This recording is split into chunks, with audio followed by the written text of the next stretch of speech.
You're listening to On Fire Concerts Artist Interview of the Month series with your host, Ron Johnson.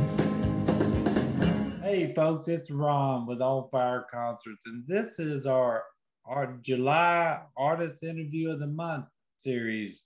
And today we have a trailblazer that has opened the doors for many women in the field of rock and roll and other genres. And been going strong for 60 plus years, and their schedule is still amazing. So with that being said, I'm just going to say welcome to the Boogie Woogie country girl, Miss Linda Gail Lewis. Thank you, Linda, for being with us. Well, thank you so much, Ron. It's great to be with you today. You know, we had talked a few weeks ago about doing this, and I'm just a fan of not just yours, but your whole family. It's just amazing history for the music in general. But you grew up, I guess, or was born in Louisiana. Is that correct? I was born in Louisiana. And then, of course, Jerry would bring us up to Memphis a lot. When he first got his first check from Sam Phillips, the first thing he did was buy us a new house, clothes, and Mama got a new car, and then we would go up to Memphis and visit him. And so I spent quite a bit of time in Memphis, but I stayed in Fairday, Louisiana until my mama passed away. I lived with her. It's amazing. And folks, if you don't put it together, Linda Gail Lewis and Jerry she's talking about, it's a killer, Jerry Lee Lewis, of course. I grew up in Memphis, as I told you previously, and I love Memphis. Been gone for a long time from there, and it's changed a lot since I left. I know I was down there in October and actually went down and seen Jerry at that time down in South Haven. And it just changed a lot, but Memphis is still home. I say when somebody say, "Where are you from?" It's not Nashville. I'm from Memphis. I love the town. But growing up and talking about Jerry, he had to be an influence in your decision to start music. And if I read somewhere that you started when you were 15, but you were around it all your life. Well, I was, and I grew up standing by the piano, listening to Jerry play and sing, and I just always wanted to be on the road with him. That was my dream, and then that dream came true when I was 14. He took me out on the road with him. That I think I think it was back in the mid '60s or maybe late '60s. I did not know until recently, and I felt bad that I should have known because I thought I knew all the old country songs, and especially what Jerry had done. But you and Jerry had a couple of top tens or more with, I know you did one of my favorite songs ever of Jim Reeves, I think is who I grew up hearing it, but it was Don't Let Me Cross Over. Oh, yeah, that's Carl and Pearl Butler's song. Yeah, and I remember when Jim done it, and Jim Reeves done it, and that version, I don't know if I've ever heard that, Ron. Well, I'm gonna tell you what happened on that version, real quick. Deborah Allen from Memphis also, but Deborah recorded it after Jim had died. They did a duet of it. They put Deborah with Jim doing it, and it was a hit in country. And but Carl and Pearl Butler, I'd forgotten they were the originals on that. But you and Jerry had done that, and you also have one. Was it Together? Well, that's the name of the album. The album was called Together. But this is a kind of a miracle. But we had a hit in the country charts with Roll Over Beethoven. With Roll Over Beethoven? We did. And I mean, so country is just, it's crazy. But that was amazing. And your video on we were mentioning that I mentioned bringing you on was one of my favorite songs also is Boogie Woogie Country Girl. And the last time I seen you perform that, it was, I had told you previously, but was invited by Jerry and Judith, and I didn't get to go, but it was to his birthday party. And you were there with Mickey and uh, Jimmy. Mickey and Jerry, and I was scared to death. I had to play the piano and sing in front of those guys. But you did a great job, and I love that song, man. Your passion and but just you've been performing, and you opened the doors for women in that field. I believe over the years, and not just in rock and roll, but everything. And so your influences were naturally Jerry, as you said, but I mean, were you around Mickey and Jerry, Jimmy growing up a lot? Or? I wasn't around them a lot, but of course, I always loved Mickey's recordings and his hit records and things that he did throughout the years, and the way he started out with the real traditional country, but then went on into his own style of country, which was very modern country, with his hits like "The Girls All Get Prettier at Closing Time" and stuff like that. What a great entertainer and recording artist he was. He was absolutely great. I'm gonna tell you what, Mickey Gilley.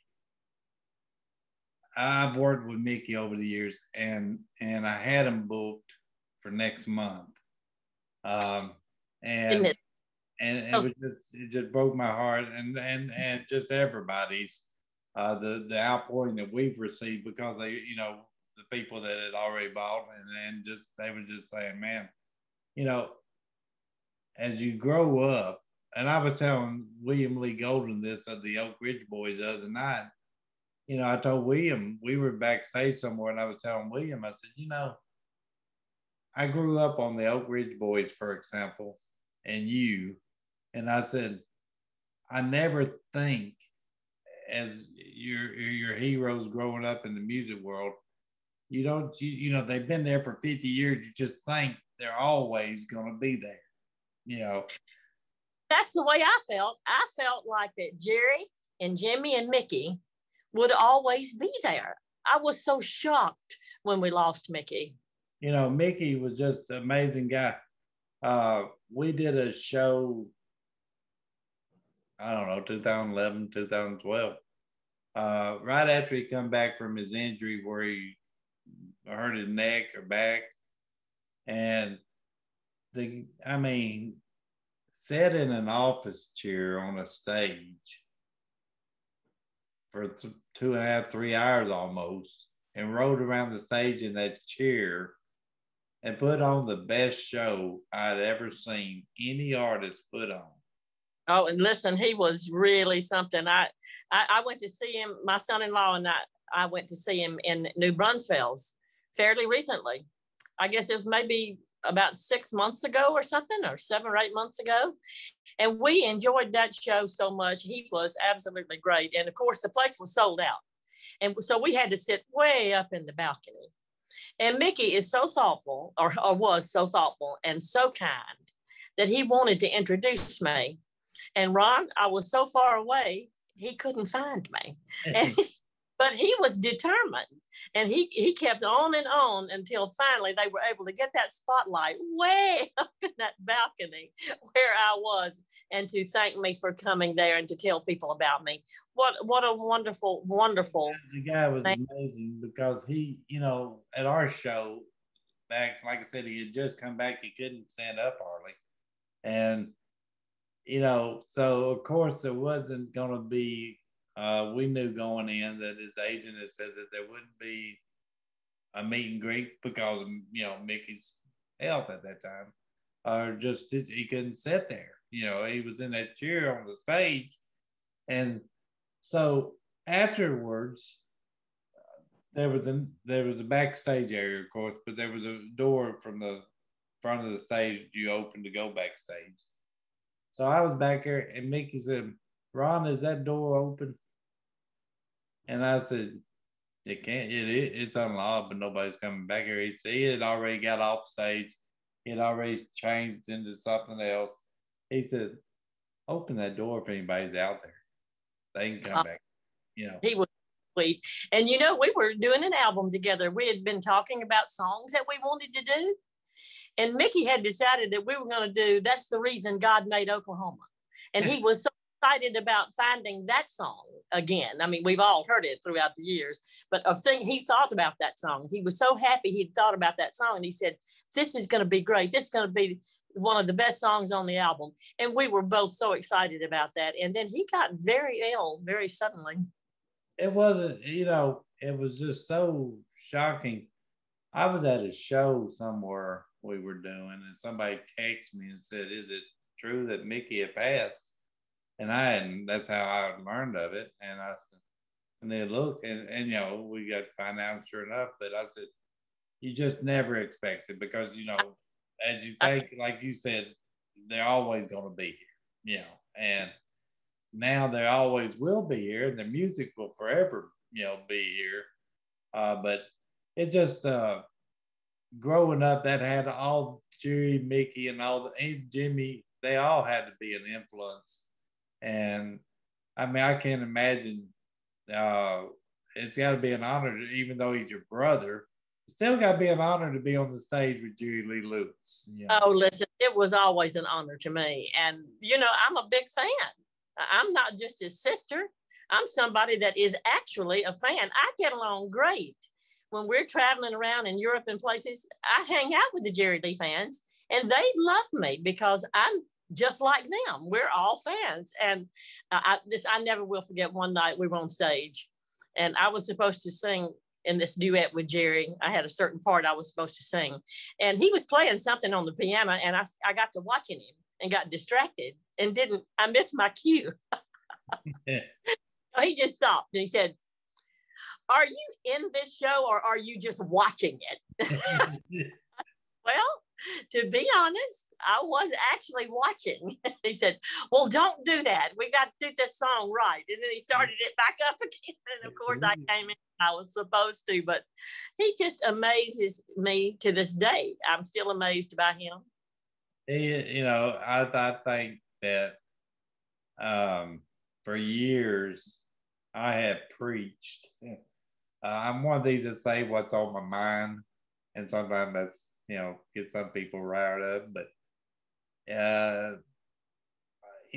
love country music. I love the traditional country music. I love the old rock and roll Julie, and I think I wish everybody could be in the Hall of Fame and be on the Opry and all that, but there ought to be an order that they come in, and Jerry should have been there a long time. Well, they finally put him in there, and I think he's absolutely thrilled.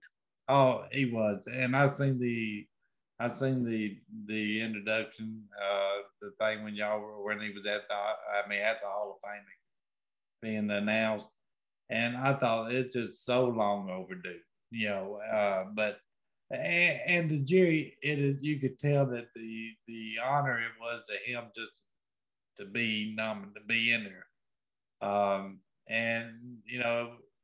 But to me, it was just something that I was proud to see that they finally got right.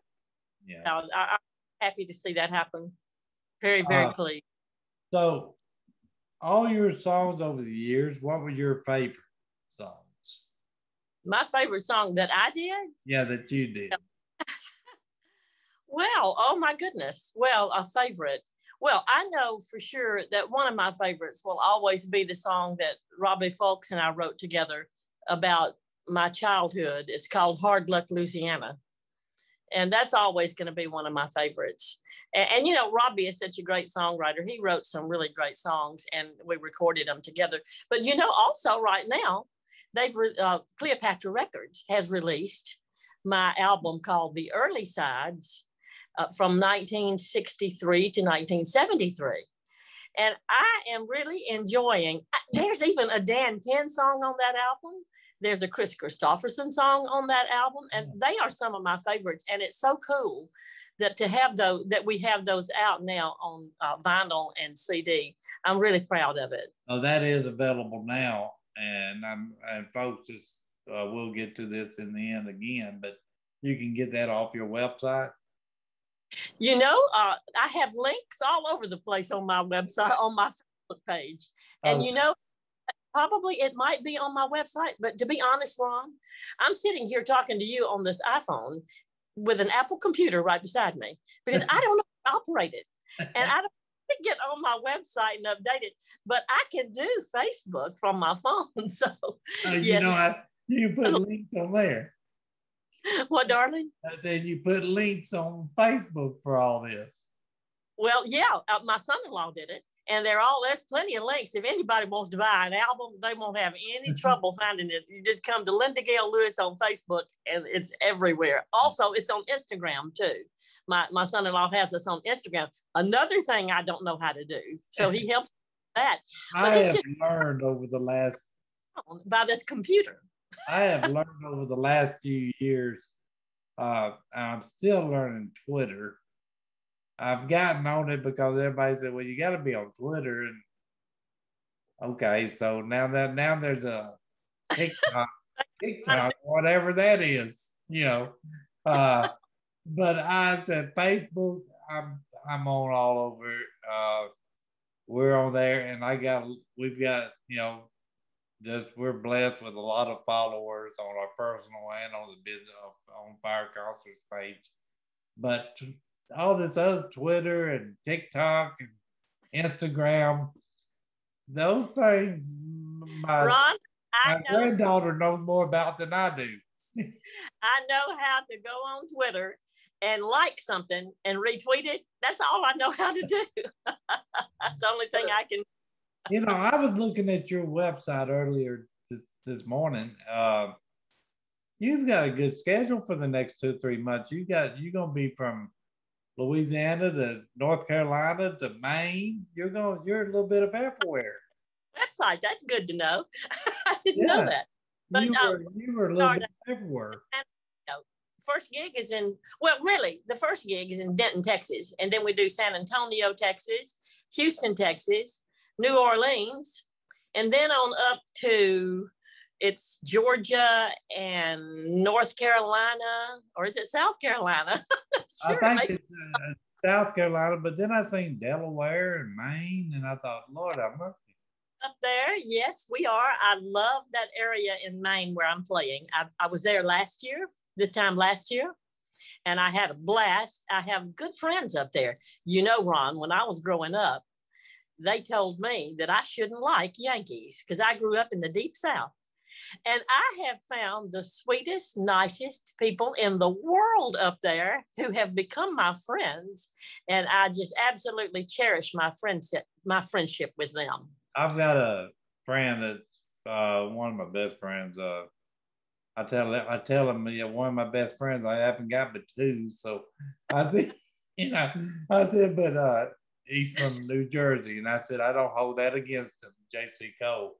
And, but I said, no, but they're good people everywhere, you know. And absolutely the truth. You know, I didn't realize we had spoke, but previously, but you've done a lot in your career overseas or over in Europe, and I have traveled extensively over there. Well, I have, and you know, last year was my first real American tour since I started my solo career, which I started when I was 40. But up until then, it was all over Europe or over there. When I started my solo career, of course, I was traveling with Jerry. And then I took off 10 years to be with my children. Then I went back on the road with Jerry for 1 year. And it was really impossible for me to be in his show at that time because his wife, at that time, my ex-sister-in-law, she is a singer. And she wanted to open for my brother and sing with him and stuff. And she didn't really like it that I was there. So I had to start my solo career. And of course, I had people tell me, well, you can't do that because you're too old. And "You're overweight."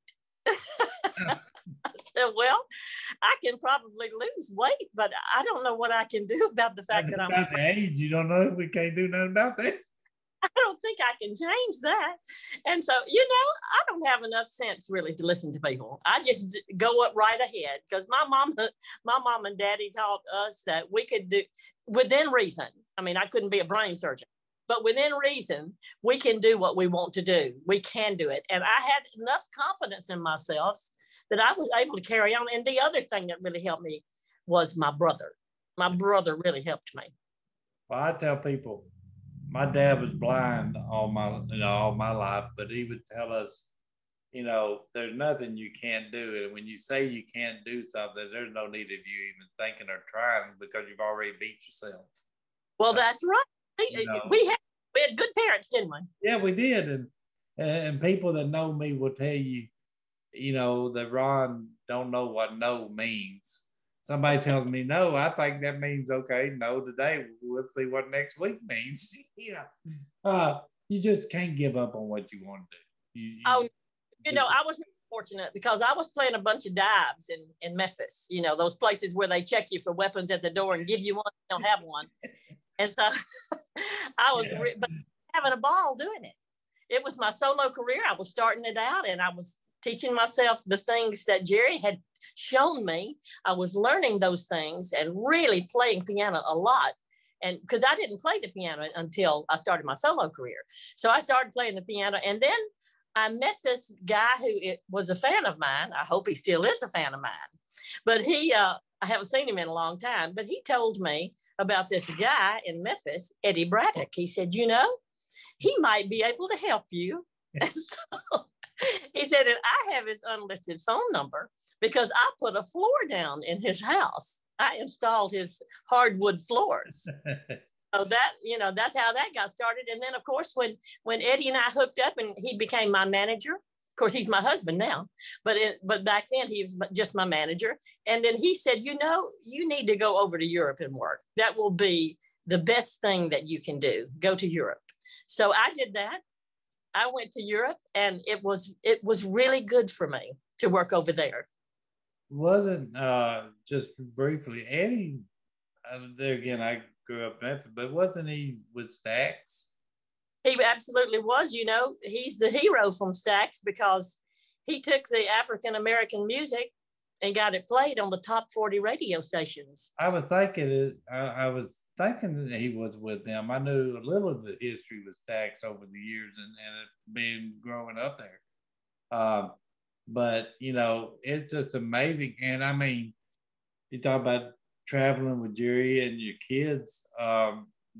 I believe you performed with your two daughters. That's the Lewis 3. Well, we did. We had a little project that we did over in Europe. We hadn't done anything in the States together, really. But we did record a Christmas album in Nashville. But yeah, we recorded an album in Wales. It was called, the first one that came out was just called the Lewis 3. But that was just a very small label that put that out. And then Sanctuary picked it up. And they called it the album Perfect World because that was one of the really nice tracks on the album Perfect World. And so I enjoyed that. It was a lot of fun working with my daughters. I really had a good time with them. They, I think there's, William Lee Golden, of course, with the Oak Ridge Boys, but he's got a thing now called William Lee Golden, and the Goldens also his sons, him and his sons. And I said, all that's great. And then the family harmony, I said, people like the Oak Ridge Boys and like, you and Jerry, the siblings, I said, people say, well, we've been together for 50 years going up and down the road. I said, y'all better than I am. I can't go 15 minutes with my brothers up and down the road. I said, still, isn't it? It is. It's amazing. But, to do all you've done and your schedule now, and like I said, what I had seen was just amazing. And I'm glad that the COVID mess and craziness is over, or not over, but more we can get back out anyway. Well, it was tough here, Ron, because when I did my tour last year, I had just as many gigs as I do this year. In fact, it's kind of the same tour almost. Way up north and then back through Memphis and then home.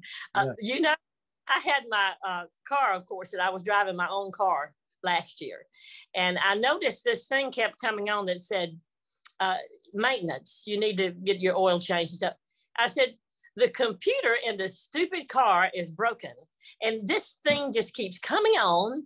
And I just had the oil changed on this car before I left home. There's no way that it needs changing.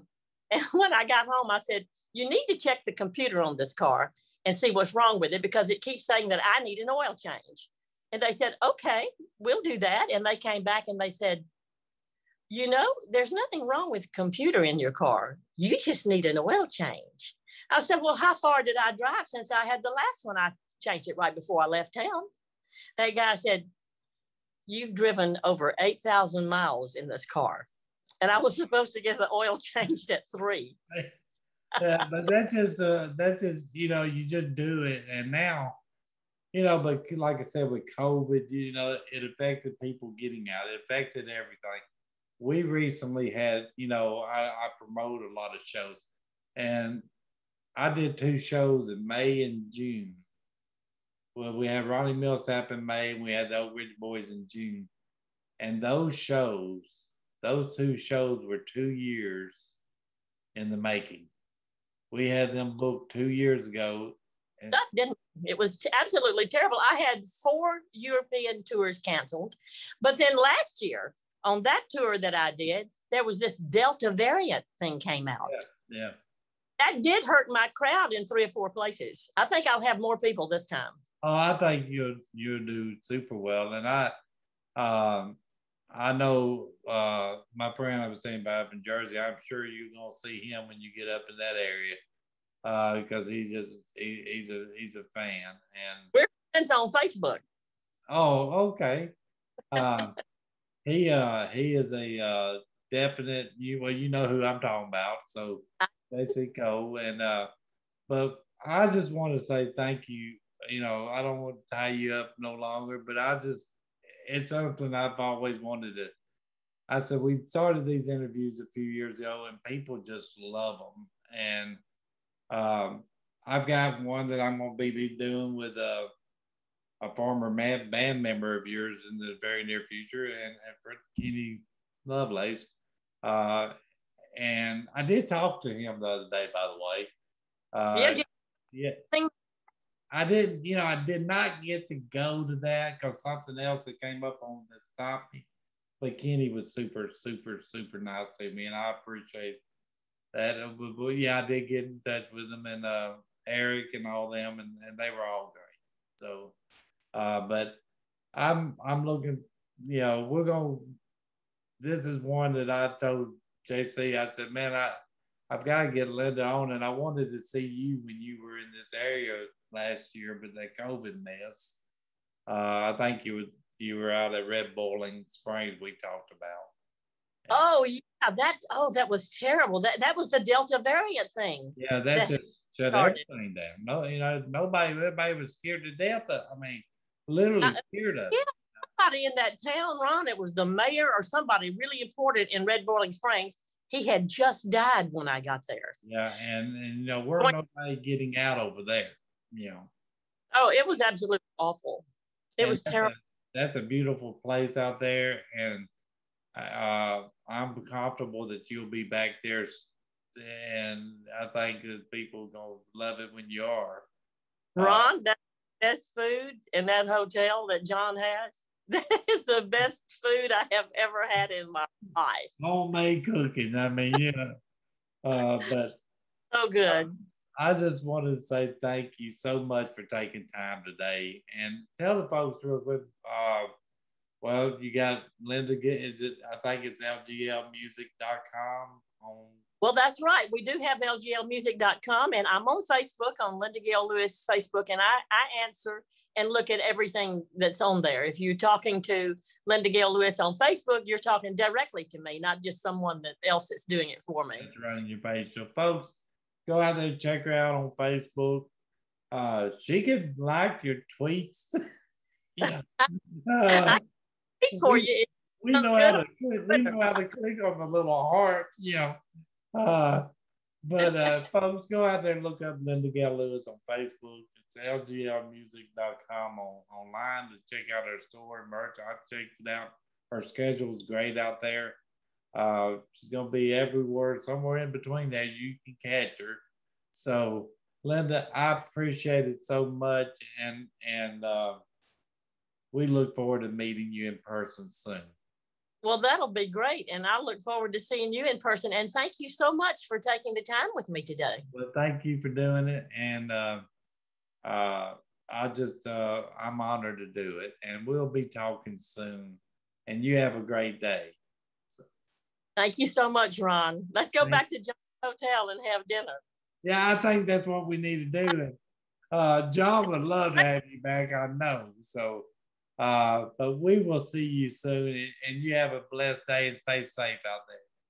Thank you so much. Thank you. Bye, darling.